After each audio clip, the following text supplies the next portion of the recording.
هذا النور شفاء صدور فاض وعطر كل لسان وهنا حلقات الصديق. الحمد لله رب العالمين والصلاة والسلام على رسول الله. يقول الله تبارك وتعالى: يا أيها الذين آمنوا اتقوا الله وكونوا مع الصادقين. runta waa badbaado. maanta marka qadiradayna waxaan ku soo qaadanaynaa badbaado inay tahay runta. ilaahay jalla jalaaluhu nabiyada ayuu wuxuu ku dooranay waxay ka mid ahayd in maartay runta. marka waxaan soo qaadanaynaa qiso dhacday oo wiil hooyadiisa u dardaarmayso inuu meel ugu dhiibtay xogaa lacag ah inuu u geeyo lacagtaas. marka isagoo u kacay meeshii ayaa waxay u dardaarantay in runta uu sheego. ballan waxay kula gashay runta inuu sheego. markuu dhaqaajiyeyna isaga iyo safarkii isla socdeen waddada bartankeeda markay maraayeen ayaa isbaaro loo dhigtay. tuugaa ku soo baxday. halkaasaa marka lagu furtay.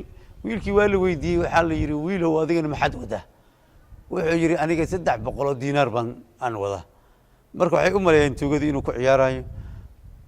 kaabahooda markay u tageen, mas-uulkooda markay u tageen oo arrinta u sheegeen, waxay ku yidhaahdeen, wiil yar mooyaane kuwii kale waa ka soo qaadnay. wiilkaas muxuu ahaa? hadda waxaan u malaynaynaa inuu nagu ciyaarayo maaragtay lacagta uu sheegaya iyo macquul waa nala noqon weysay isaga maaragtay in loo dhiibo lacagtaas oo kale.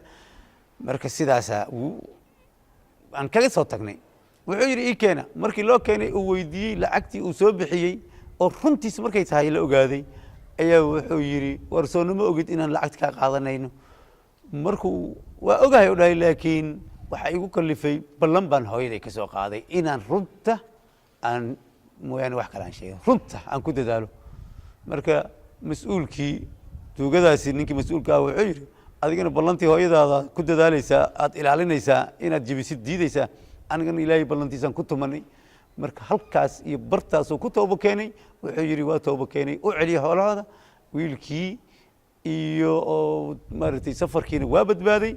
dadkii kale oo maaragtay tuugadii nafteeda way toobo keeneen macal macallinkooda. sidaasa marka waxay noqotay in runtii ay ku noqotay badbaado. adduunyada haddii ku badbaadisay aakhirana inay badbaadiso. dhammaantayna waxaan rajaynaynaa inayna badbaadiso. runta rabbi baa kugu jecel. wasala allahu calaa sayidina maxamed. القرآن وهنا حلقات الصديق. قلب ينبض بالقرآن.